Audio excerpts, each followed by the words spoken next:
शोभायात्रा, हेमाद्री स्नान और आस्था का संगम बना प्राण प्रतिष्ठा महोत्सव का दिव्य प्रारंभ। छींच में नव निर्मित श्री सिद्धिविनायक गणेश मंदिर एवं शिव मंदिर की प्राण प्रतिष्ठा के पावन अनुष्ठानों के अंतर्गत हेमाद्री स्नान, दशविध स्नान का भव्य आयोजन माता शीर्षा देवी मंदिर, आमलिया सरोवर पर श्रद्धा और विधि विधान के साथ संपन्न हुआ। पंडित प्रदीप शुक्ला एवं नरेंद्र आचार्य के आचार्यत्व में शुक्रवार सुबह सिद्धिविनायक मंदिर से ढोलन गाड़ों के साथ भव्य शोभायात्रा निकाली गई, जो आमलिया सरोवर पहुंची। वहां ग्राम देवी शीर्षा माता की विधिवत पूजा अर्चना के पश्चात हेमाद्री स्नान कर्म संपन्न कराया गया।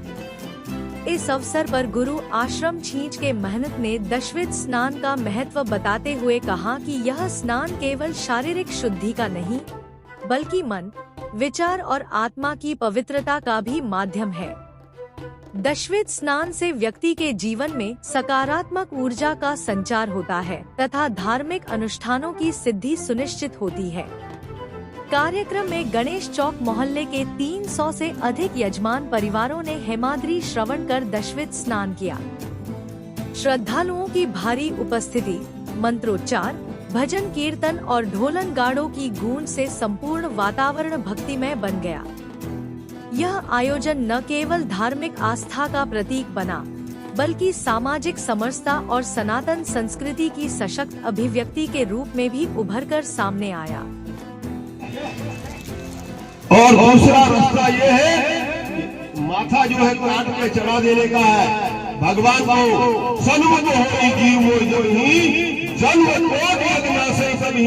दूसरा रास्ता तुम्हारे लिए ये है कि भगवान की शरणागत हो जाओ। सर्वधर्म परित्यज मामेक शरणं व्रज। भगवान ये स्नान करे, बोले भगवान को समर्पण हमारा जीवन है, ऐसा जो बोल देगा तब भी सारे पाप नष्ट होकर गंगा मैया उसका दूर कर देगी। क्या करेगी? भगवान के सन्मुख होने मात्र से सारे पाप दोष दूर हो जाते हैं। सभी प्रकार के निर्विघ्न जीवन हो जाता है। उसको कोई बाहर नहीं से ताका कर सकता है। स्वयं महाकाल उसकी रक्षा करता है। तो सारा काम निर्विघ्नता हो, उसमें जजमान मुख्य है जो काम करने जा रहा है। उसके मन में किसी प्रकार का डरपज हो, उसके मन में आनंद नहीं हो, कितना भी शुभ मुहूर्त दिया हो कोई काम आता नहीं है। कोई भी तीर्थ या गंगा जी उसका उद्धार नहीं कर सकती जिसके मन में कुछ नहीं हो। अब समझे? तो गंगा जी बहुत सारे जाते हैं, वहां भी भूत बन जाते हैं और यहाँ हड्डियां ले लेकर डाल जाते हैं। और आपको बताए गंगा जल जो निकालते हैं घड़े, वो उसका जल ले जाकर घर में छाटे और वहां कोई प्रेत आत्मा हो तो वो मुक्त हो जाती है। या उस लाने वाले की गंगा के प्रति श्रद्धा और उसका मन है, उसका विश्वास है, तो वह कार्य होगा। भगवान को माथा चढ़ाने का मतलब क्या? एक मर्तबा एक महात्मा का शिष्य बन गया। शिष्य बना तो वो सीधा साधा था बहुत, उसको ज्यादा ज्ञान नहीं था। उसने कहा गुरु ही भगवान है, जो गुरु जी के उसे बाकी सब चेले पढ़े लिखे विद्वान थे, सारा काम करावे उससे। अरे सारे का दौड़ के काम करता है। संतों की सेवा बड़े भाग्य से मिलती है। सारे दिन काम करता, जो खाने का दिया खा के सो जाता है।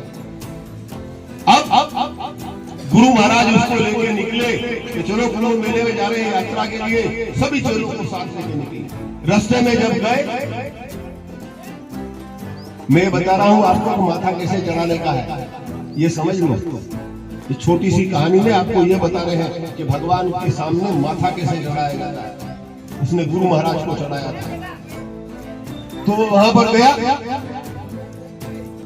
साथ में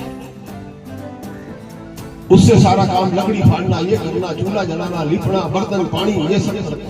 अब गुरु महाराज जैसे वहां पहुंचे, बड़ा भारी एक वृक्ष दिखा और वह वृक्ष जो है बावड़ी के ऊपर में ऐसे लटक रहा, उसका सारा छाया बावड़ी में जा रहा। वो झाड़ टेढ़ा हो गया और उस पर बावड़ी में जा रहा था। सारे पत्ते वगैरह उसमें पड़ रहे थे।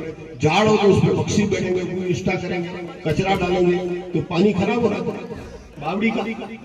गुरु महाराज ने कहा एक काम कर, इस झाड़ को यहां से काट जहां से टेढ़ा हुआ। टेढ़ा हो रहा है, वहीं से काट देना कि फिर ये सीधा हो जाएगा और ये झाड़ सही हो जाएगा और पानी साफ रहेगा। ये काटा तो लकड़ी काटना तो जानता था,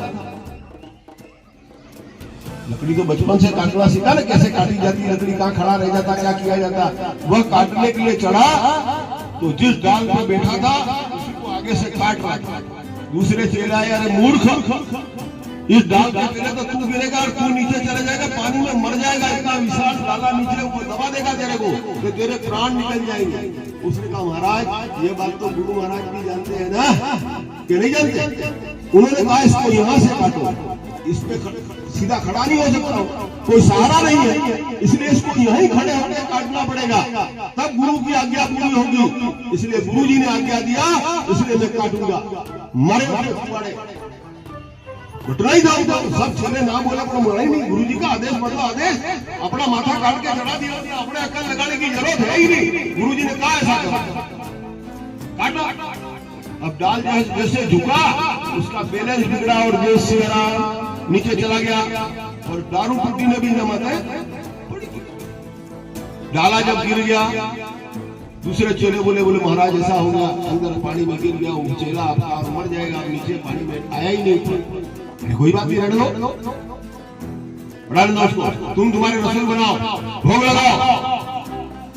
बोलो गुरुजी बोले चेला मर गया और इनको कोई पड़ी नहीं और रसोई बनाने के मरा पड़ा है लाश नहीं, ये क्या पानी लेके अपने रसोई बना, क्या करे गुरु जी की आज्ञा हो गई तो बना। रसोई सारी तैयार होने लगी, घंटा 2 घंटा 3 घंटा बीत गया, तब तक सब दाल में बाटियां लड्डू सब सीधो आया, बढ़िया माल बड़ा देर लगी। महाराज जी भजन में बैठे हुए थे। अब वह चेला उस पानी में से निकला, बड़ा दिव्य रूप उसका हो गया और वह पूरा डाला उठा के बाहर लेके आया। डाला भी एक तरफ फेंका और वह ऐसा आया था दिव्य शरीर धारण किए हुए और गुरु जी की स्तुति करने लगा। क्या ये गुरु जी की स्तुति उसने की, तविरांदस्य ज्ञानांजय सलायकया तत्पदम दर्शनम ये न तस्मै श्री गुरुवे नमः। सारे ज्ञान के पट उसके खुल गए, सारे पाप से मुक्त हो गया। आप भी इस यज्ञ में बैठ रहे हो, इस माथे का प्रयोग मत करना। ये पंडित जी के आत्मन करो दात्मन करो, बीजी जगह तुम्हारा मन भटकेगा तो मामलो गड़बड़ जाएगा। ये हिमाद्री का लाभ भी तभी मिलेगा कि भगवान को अपना तो माथा ही चढ़ाने का है, दूसरी कोई चीज चढ़ाने की नहीं है। इतने सारे प्रायश्चित करने के लिए जाओ तो सारी जिंदगी लग जाए। पाप तो रोज होते, लहसुन खाया तो भी पाप, कांदा खाया तो भी पाप, किसी के खेत में बेल छोड़ दिया तो भी पाप। क्या सुबह उठे नहीं स्नान किया, सूर्योदय के बाद उठे, सूर्यास्त के समय सोए थे, सभी पाप है। और जब तक उनका प्रायश्चित न होता है भगवान के पास नहीं जा सकते। तो हिमाद्री स्नान करके माथा ही चढ़ा देने का भगवान को, और एक मर्तबा भगवान की शरणागत आप होंगे, आपको इसका लाभ मिलेगा। बोलना कि ब्राह्मण जो देवता बैठे हैं, गुरुजन यह जैसा कह रहे ऐसा करना, ये कह रहे स्वाहा।